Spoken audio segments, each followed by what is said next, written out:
So first of all, good morning, media friends, and my thanks to Pasigat Press Club for giving us such an opportunity to advocate our media briefing here. So before starting, I want to introduce myself. Myself, Mr. Narmit Iros Tasing, President of All Magong Bango Youth Association. And with me is, in my right side, he is Mr. Ibrahim Takub, Assistant General Secretary of All Magong Bango Youth Association. And in my left, Mr. Lenjing Muje, Convener of All Magong Bango Youth Association. So today, with the team All Magong Bango Youth Association is here to redress the grievances and sentiments of project affected families of Magong Bango in particular and Siang Belt as a whole. So, after a prolonged discussion with the project affected families, stakeholders, and like-minded people of Magong Bango, we the team Mambia has decided that we will protest and we are against the construction of Siang Upper Multi-Purpose Dam at Siang River. And accordingly, we have collected the genuine relevant documents of 4 villages of Magong Bango, which comprises of Pangkang, Riga, Sitang and Parong respectively. So, ये मेरा आवाज नहीं है, but going through the documentation and government decisions of the all Magong Bango villages, इसके तहत 90% of project affected families and stakeholders in Magong Bango stands as anti-dam. Only the remaining 10% is now in neutral mode. So in this regard, I request to our Honorable CM, Sri Pema Gandu sir, our Deputy Chief Minister, Chonamen sir, and my special request to our Honorable Minister Sri Ojinta Singh sir, Alo Liban, and Oni Panyang sir, that आपको ये सोचना चाहिए कि any legislature को elect करता है by the people and for the people, और आपको भी उसी तरह एक्ट करना चाहिए, ये मेरा रिक्वेस्ट रहेगा. And so as of now our stand is very clear that all Magong Bango Youth Association will protest and are against the construction of 12,000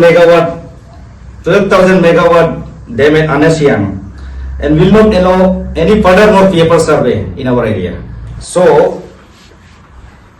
from now onwards, our state is clear that we will not entertain any type of consultative meetings in our Magong Bango area, and will not welcome any government machineries, especially Siang Upper Multi-Purpose Development Committee at Magong Bango. So lastly, I appeal and request Siang Indigenous Farmers Forum, Team All Adi Student Union, Adi Welfare Society, and All Adi Youth Association. Let's be united and let's fight together for our almighty Anasiang. With these invaluable words, I conclude my briefing. और sir, जैसे आपने कहा कि वहां पर जो आप लोगों के जो स्थानीय इफेक्टेड पीपल्स है वो 90% इस डैम को एक्सेप्ट नहीं करते, लेकिन अभी के विधानसभा क्षेत्र के जो विधायक है श्री ओजिंता सिंह जी, जो हाल फिलहाल में मिनिस्टर के पद पर भी बैठा हुआ है, उन्होंने ओपनली कहा है कि वहां पर जो डैम एक्सेप्ट करते हैं उन लोगों की संख्या 60% से है, और जो नापसंद करते हैं उन लोगों की संख्या 40% बताया जा रहा है. सर, उस हिसाब से आप वहां का प्रेसिडेंट है, आप वहां का लोकल्स है, तो आपके लोकल हिसाब में सर आप हमें बताना चाहेंगे कि आप लोग कितने प्रतिशत लोग डैम को एक्सेप्ट करते होंगे और कितने लोग नकारते होंगे. सर, सो इस विषय में मैं यही कहना चाहता हूं कि there is lots of miscalculation by our honourable minister Shri Ojinta Singh sir. जैसे पहले भी मैंने कहा है कि I have got the relevant documents of every government decision of my Magong Bango, which comprises of 4 villages. तो इसके तहत मैं जैसे ये मेरा आवाज नहीं है, I'm talking within the evidence and proof of the government decisions of Magong Bango. तो इसके तहत not only project affected families but with stakeholders ये सब मिला के कुल अभी 90% is against the construction of Siang upper multipurpose dam. Sir जैसे कि ये जब दाम का रिलेटेड में उस दिन रिसेंटली एसडीएसयू प्रेसिडेंट ने भी प्रेस ब्रीफिंग दिया था, उसमें उन्होंने भी मेंशन किया था कि आउटसाइडर के बारे में, या आपका तरफ से ये आउटसाइडर कौन होता होगा, आप कुछ कहना चाहेंगे?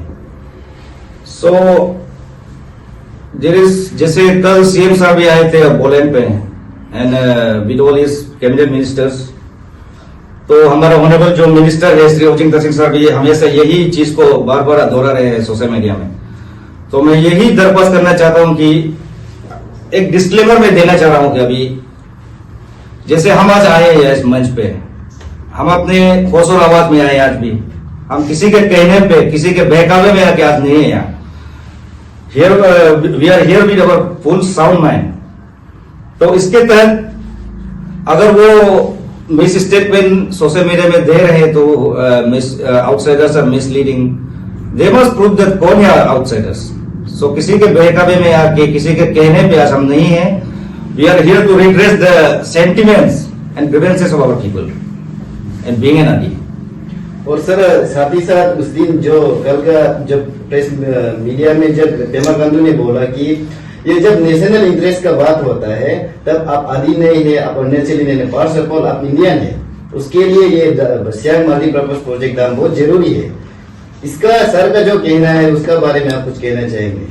The Siang upper multipurpose dam को बार बार वो लोग वही कह रहे हैं कि एक ये नेशनल सिक्योरिटी के तहत बनने जा रहे हैं, there is national interest. So मैं कुछ टिप्पणी करना चाहता हूं उसके ऊपर में। I have collected some studies, some articles.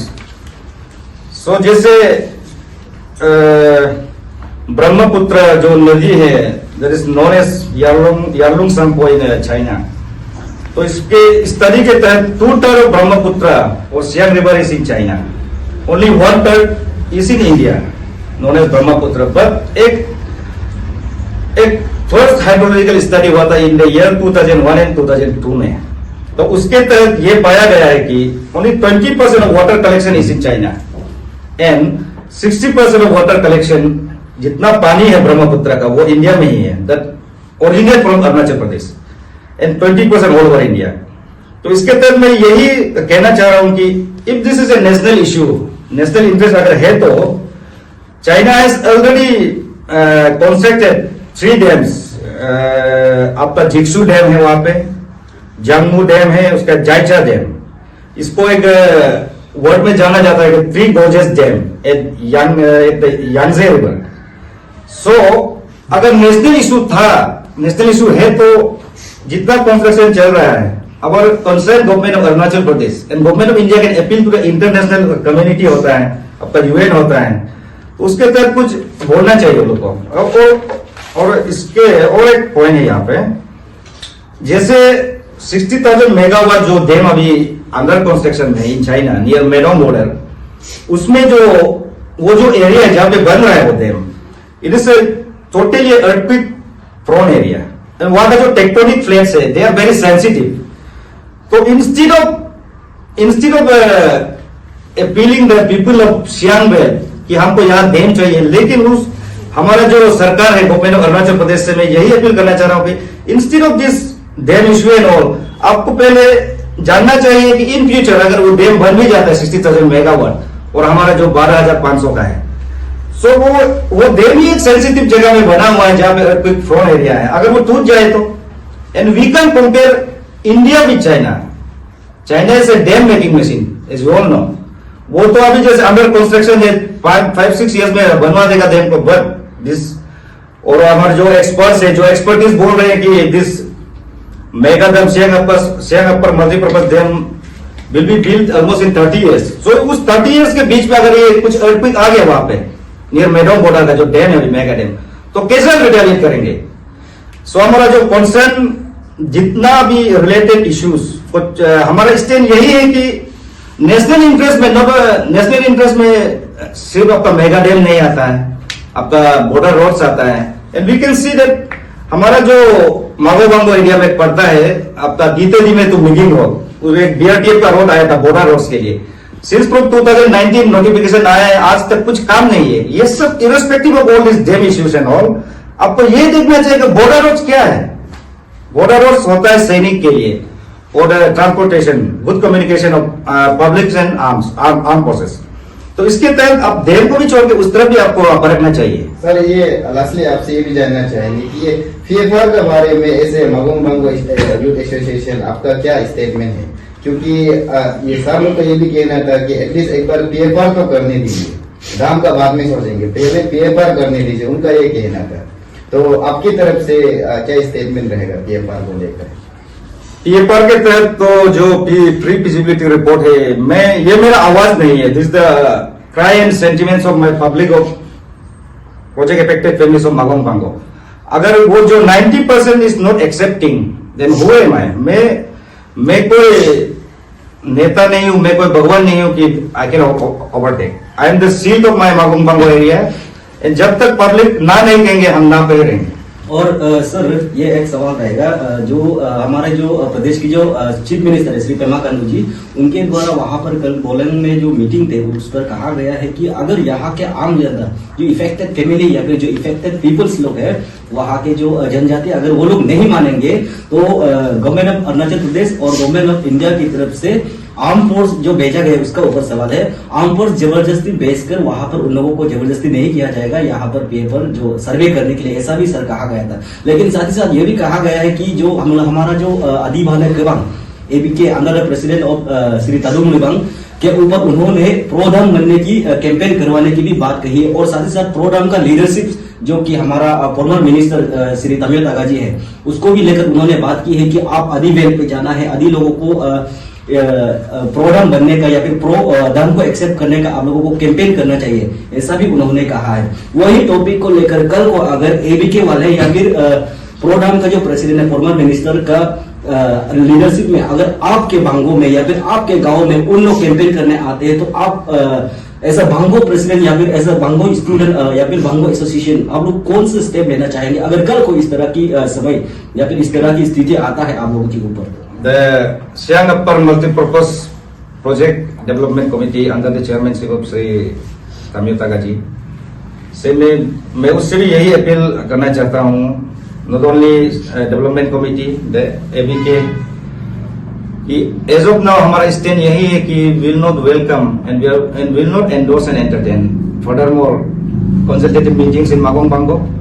जब तक पब्लिक का स्टैंड है, वी आर अगेंस्ट। सर कल का एक प्रेस ब्रीफिंग पर जो हमारा हेल्थ मिनिस्टर भी रह चुके हैं, वो कल जो हमारा क्या अलो लेवोंग सर जो एक प्रेस ब्रीफिंग देते हैं, उसमें वो कहते हैं कि इंडिया टुडे चैनल पर कि जो 90% ऑफ वाटर जो चाइना से आता है, 10% जो अरुणाचल से आता है। जैसे कि आपने स्टेटमेंट दिया, थोड़ा बताया भी ये वाटर के बारे में, जो त्रिभुजरी से 10% सिर्फ अरुणाचल से आता है, उन्होंने ये कहा। और उनका कहना था कि अगर दाम यहाँ पर नहीं बनाएंगे, वाटर ट्रीटीज नहीं होगा दो नेशन के बीच, तो वो लोग चाइना वाले वाटर को डाइवर्ट करेंगे। तो ये जो हमारा सियांग है, जो ब्रह्मपुत्र कहलाता है, वो खाली हो जाएंगे, इसमें ये कोई पानी नहीं रहेगा, उनका ये कहना था। उसको लेकर सर थोड़ा सा फिर आप क्लियरिफाई कर दीजिए। जैसे मैंने पहले भी कहा था कि 90% ऑफ वाटर जो ब्रह्मपुत्र नदी में है, 90% पानी जो रेनफॉल पानी से आता है इन एवरी सीजन। एंड आपको ये भी पता चलना चाहिए कि China is not trying to do a water war with us, they are going to divert the water. जो 60,000 मेगावाट का जो अंडर कंस्ट्रक्शन डैम है, एक्सपेरिमेंट नॉलेज, वो पानी को डाइवर्ट करने जा रहे हैं। उसके बाद अगर वो पानी को डाइवर्ट करता भी है, तो मैंने पहले भी कहा था आपसे कि इंडिया में वन थर्ड का जो ब्रह्मपुत्र का पानी है, 1/3 है यहाँ पे हम लोग में, स्पेशली इन अरुणाचल। तो इसका आप देखिए, एक लॉजिकल बात है ये, आपका प्री मानसून को भी रेनफॉल होता है हमारा अरुणाचल में, और ऑब्वियसली मानसून में तो बारिश होता है। एंड मैं यही गारंटी देता हूं कि वो डैम अगर बनो या ना बनो, चाइना का ये सियांग नदी का भी सूखने वाला नहीं है। एंड अब तो मानसून टाइम में तो हमेशा फ्लड तो आता है हमारा अरुणाचल में भी, and going to Assam also. ये तो लॉजिकल बात है कि ये होता है, इसलिए मैं यही सोचता हूँ, there is some ill intention, कुछ सेल्फिश मोटिव है the government of Arunachal Pradesh का, कि हमेशा बार बार हमको बनाना है, पर अब पब्लिक को कैसे समझाए और कैसा समझाना है। आपका जो डेवलपमेंट कमेटी अंदर चेयरमैन श्री तामजो तक, उसमें भी कुछ एक्सपर्टीज होना चाहिए। मान लो जियोलॉजिस्ट होना है, क्लाइमेटोलॉजिस्ट होना है, अब बस्ती का कहां से उठा के अपॉइंट कर देगा, कुछ जिसको आप अपॉइंट कर रहे, दे वर लेमैन, उसको कुछ ABC कुछ मालूम नहीं है डैम के बारे में।